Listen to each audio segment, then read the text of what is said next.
সমষ্টিত আজিও কংগ্ৰেছৰ বিধায়ক দিনত দিছিল নেকি? কোনোবাই কক মোক দিছিল নেকি? আয়ুষ্মান কাৰ্ড কংগ্ৰেছে দিছিল নেকি? অৰুণোদয় কংগ্ৰেছে দিছিল নেকি?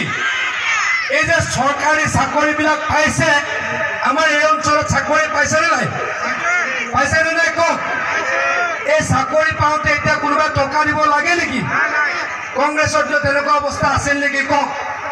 কংগ্ৰেছে অকল মুছলমান ৰাইজক ভয় খুৱালে, কংগ্ৰেছে অকল তুষ্টিকৰণ কৰিলে আৰু জাতিটোক পিছুৱাই পিছুৱাই পিছুৱাই লৈ গ'ল।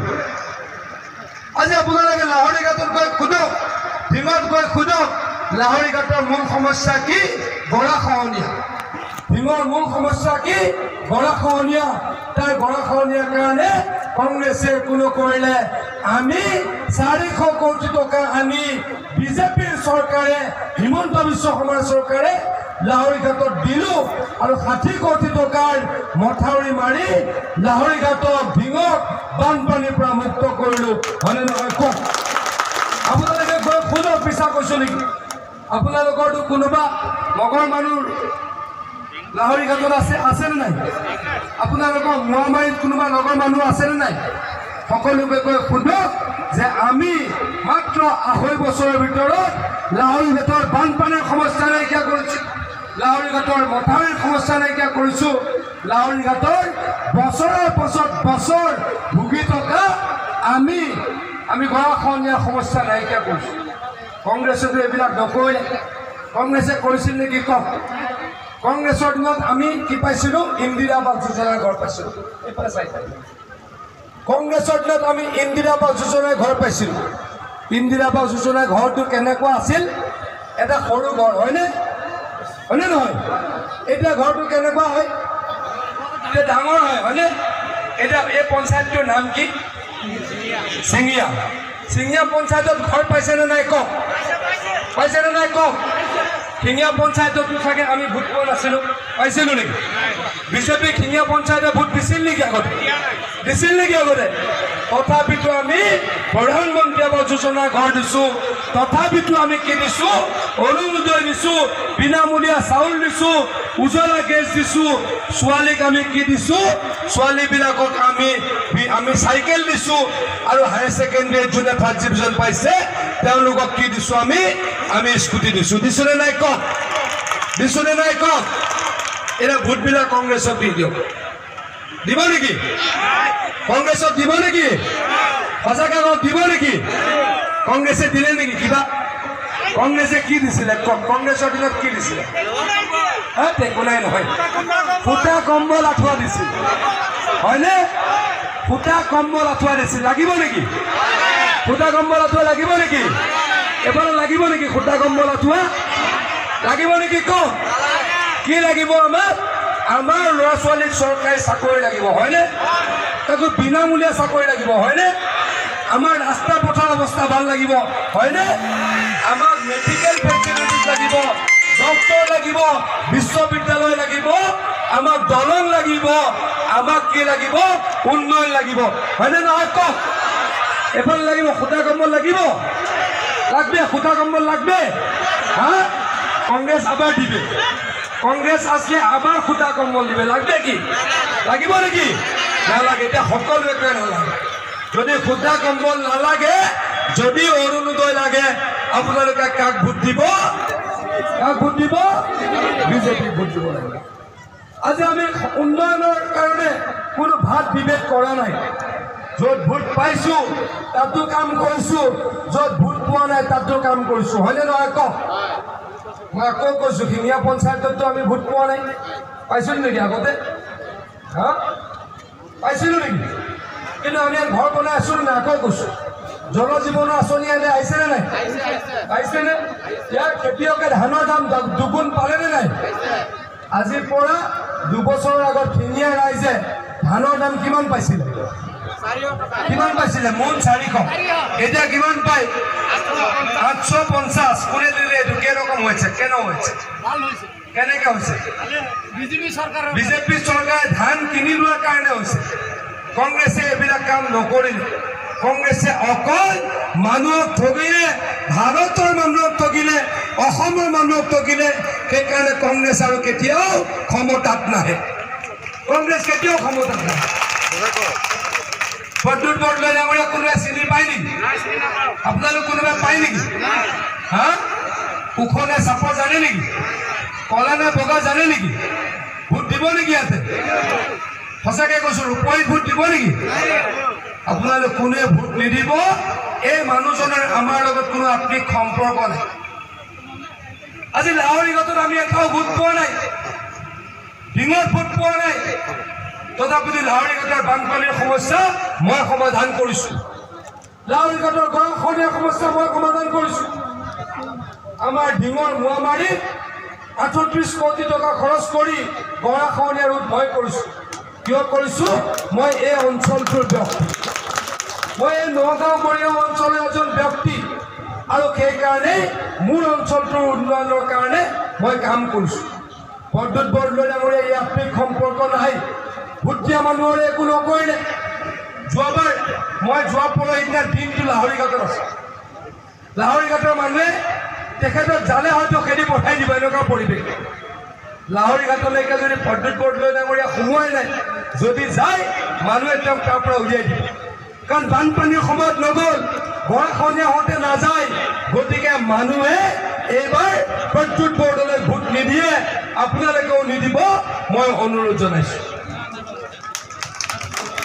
আজি আপোনালোকক মই দুটা কথা ক'ম যে এতিয়া আমাৰ এই অঞ্চল ইয়াৰ পৰা সকলোতকৈ ওচৰত মেডিকেল কলেজখন ক'ত আছে নগাঁৱত আছে কিমান দূৰ ইয়াৰ পৰা আধা ঘণ্টা লাগিব 20 মিনিট 15 মিনিট আগতে মেডিকেল কলেজ ক'ত আছিল ওচৰত গুৱাহাটীত কিমান দূৰ ইয়াৰ পৰা 2 ঘণ্টা কোনে বনালে আপোনালোকৰ নগাঁৱত মেডিকেল কলেজ বিজেপি চৰকাৰ আনে নহয় কওক কোনে বনালে কওক এতিয়া সুবিধা হৈছে নে নাই এই সুবিধা কোনে কৰি দিছে এই সুবিধা বিজেপিয়ে কৰি দিছে আপোনালোকৰ ওচৰত আমাৰ ওচৰত এতিয়া বিশ্ববিদ্যালয় ক'ত আছে নগাঁও কলেজ আগতে ক'ত আছিলে বিশ্ববিদ্যালয় গুৱাহাটীত এনেকৈ আমি কি কৰিছোঁ জিলাই জিলাই মেডিকেল কলেজ বনাইছোঁ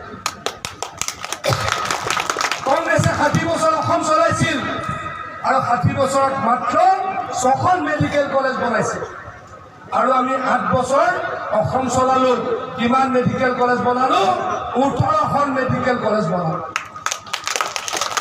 কংগ্ৰেছে অসমখন 60 বছৰ চলাইছিল বিশ্ববিদ্যালয় বনাইছিল মাত্ৰ 7খন আৰু আমি কিমান বনালোঁ বিশ্ববিদ্যালয় 15খন বিশ্ববিদ্যালয় বনালোঁ আজি নৰেন্দ্ৰ মোদী ডাঙৰীয়াই আমাৰ ভাৰতবৰ্ষত 10 বছৰত 75টা এয়াৰপৰ্ট বনাইছে আৰু কংগ্ৰেছে 60 বছৰত মাত্ৰ 74টা এয়াৰপৰ্ট বনাইছিল এয়াই হৈছে পাৰ্থক্য এয়াই হৈছে পৰিৱৰ্তন আমাৰ ব্ৰহ্মপুত্ৰত কংগ্ৰেছৰ 60 বছৰত মাত্ৰ 4খন দলং বনাইছিল আৰু নৰেন্দ্ৰ মোদী আৰু হিমন্ত বিশ্ব শৰ্মা ডাঙৰীয়াই মাত্ৰ 10 বছৰত 9খন দলং বনাবলৈকে সক্ষম হ'ল এইটো পাৰ্থক্য এইটো পৰিৱৰ্তন আমি কি কৰিব খুজিছোঁ অসমক আগুৱাই লৈ যাব খুজিছোঁ অসমক আগুৱাই লৈ যাবলৈ হ'লে স্বাস্থ্য আৰু শিক্ষা থাকিব লাগিব তাৰ কাৰণে আমি ইউনিভাৰ্চিটি বনাইছোঁ তাৰ কাৰণে আমি মেডিকেল কলেজ বনাইছোঁ অসমৰ মহিলাসকলক আমি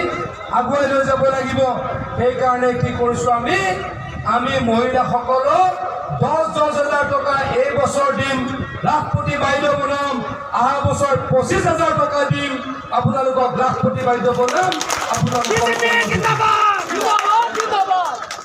আমাৰ যিসকল যুৱক যুৱতী আছে যিসকলে চৰকাৰী চাকৰি পোৱা নাই তেওঁলোকৰ কাৰণে আমি কি কৰিম 2 লাখৰ পৰা 5 লাখ টকা দিম আৰু আপোনালোক আত্মনিৰ্ভৰ হওক তাৰ কাৰণে কাম কৰিম তাৰ কাৰণে আপোনালোকক সহায় কৰিব সদায় ৰাইজ এইদৰে কিমান কাম কৰিছোঁ ছোৱালীবিলাকে মেট্ৰিকত হায়াৰ ছেকেণ্ডেৰী ফাৰ্ষ্ট ডিভিজন পাই আমি স্কুটি দিওঁ ল'ৰাবিলাকে হায়াৰ ছেকেণ্ডেৰীত 70% পাই স্কুটি দিওঁ ছোৱালীবিলাকে 9ত পঢ়োঁতে আমি চাইকেল দিওঁ এইদৰে আমি বিভিন্ন কাম কৰিছোঁ অসমক আগুৱাই লৈ যাব আমি অসমৰ 27 লাখ মানুহক এতিয়া অৰুণোদয় দিওঁ অহা 1 বছৰৰ ভিতৰত যাৰ ঘৰত ৰেচন কাৰ্ড আছে সকলোকে আমি অৰুণোদয় দিম আপোনালোকক প্ৰতিশ্ৰুতি দিছোঁ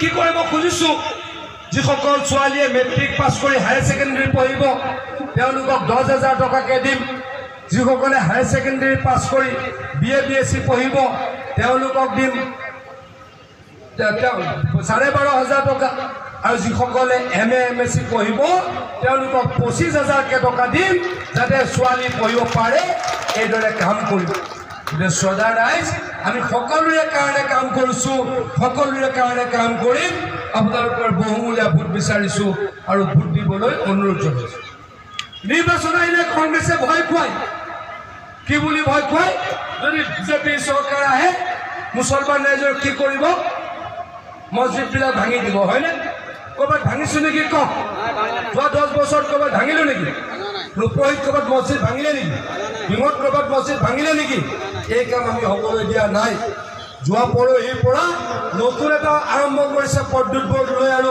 পদ্যুৎ বৰদলৈ ডাঙৰে সাংগ পাংগসকল যিবোৰে যদি পদ্যুৎ বৰদলৈ হাৰে ভাৰতবৰ্ষৰ সংবিধান সলনি হৈ যাব পদ্যুৎ বৰদলৈ এনেকুৱা কি ইমান ডাঙৰ বেটা নেকি যে পদ্যুৎ বৰদলৈ জিকিলে সংবিধান ৰক্ষা কৰিব পাৰিব নেকি কওক মোদী ডাঙৰে জিকিব নিজিকিব ভোটটো নষ্ট হ'লে মনটো বেয়া লাগিব ভোটটো নষ্ট হ'লে মনটো বেয়া লাগিব অকল পদ্যুৎ বৰদলৈ জিকিলে আপোনালোকক কিবা দিব পাৰিব নেকি কওক বিজেপি জিকিলেহে হয়তো কিবা দিব পাৰিব তাৰ কাৰণে সকলোৱে বিজেপিক ভোট দিয়ক মই আকৌ আপোনালোকক অনুৰোধ জনাইছোঁ আকৌ মই আহ্বান জনাইছোঁ আকৌ কৈছোঁ ভোট নিদিয়াকৈ অৰুণোদয় দিছোঁ ভোট নিদিয়াকৈ ফ্ৰী চাউল দিছোঁ নে নাই কওক ভোট নিদিয়াকৈ আয়ুষ্মান কাৰ্ড দিছোঁ নে নাই কওক ভোট নিদিয়াকৈ আমি ল'ৰা ছোৱালীক চাকৰি দিছোঁ নে নাই কওক ভোট নিদিয়াকৈ যদি দিব পাৰোঁ কৰিব পাৰোঁ ভোট দিলে আৰু কাম কৰিব পাৰোঁ আৰু কাম কৰিম মই আপোনালোকক প্ৰতিশ্ৰুতি দিছোঁ বহুত বেছি দীঘলকৈ ক'ব খোজা নাই আপোনালোক বহুত গৰমত আছে মই নিজে কষ্ট পাই আছোঁ আমাৰ উদ্যোক্তাসকলে ওপৰত এখন কাপোৰ লগাব লাগিছিলে বৰষুণৰ কাৰণে কিন্তু মই কষ্ট পাই আছোঁ আপোনালোকক চাৰ্ট বহাই পেলাই আমি কষ্ট পাই আছোঁ গতিকে তেওঁলোকে নামিয়ে যায় ভোট দিব নিদিব কওক সঁচাকৈ দিব নিদিব ময়ো ৰ'দ খাই লওঁ আপোনালোকে ৰ'দ খালে কেনেকুৱা হ'ব হয়নে নহয় দালাল এবাৰ চেছ কৰিমেই দালালটো চেছেই হ'ল ঘৰত ৰূপহী দালাল আছে কাৰণ ইয়াতে কংগ্ৰেছ আছে হয়নে নহয় এনে কংগ্ৰেছ থকাৰ কাৰণে এটা দুটা দালাল আছে এইবাৰ এই দালাল চাফা হৈ যাব মাটিৰ দালালো নাথাকিব খুটখুৰু নাথাকিব 2 নম্বৰ নাথাকিব মানে কি থাকিব অকল বিজেপি থাকিব হয়নে নহয় কওক অকল বিজেপি থাকিব আৰু সকলোৱে বিজেপিক ভোট দিবনে নিদিয়ে সকলোৱে দিবনে নিদিয়ে নে কিবা অকণমান 24 তাৰিখ মানৰ পৰা বতাহটো বদলি যাব নেকি বতাহটো বদলি নাযায়তো পদুম ফুল হ'বতো সঁচা হ'বতো আকৌ যদি কয় যে আকৌ যদি উল্টা পুল্টা মিছা কথা কয় হ'বতো সকলো হ'বতো বিজেপি ভোট দিব নে আকৌ পদ্যুৎ বৰদলৈ ভোট পাই যাব নুৰুল উদয় ক'লে ভোট দিব নেকি নুৰুল উদয় যদি কয় যে কংগ্ৰেছক ভোট দিব লাগে দিব নেকি কওক সঁচাকৈ নিদিয়েতো বহুত ধন্যবাদ আকৌ আহিম আপোনালোকৰ লগত বহিম ল'ৰাবিলাকক সহায় কৰিম জ্যেষ্ঠসকলক সেৱা কৰিম মহিলাসকলক সেৱা কৰিম সকলোৰে কাৰণে কাম কৰিম আৰু ৰাজ্যৰ কাৰণে কাম কৰিম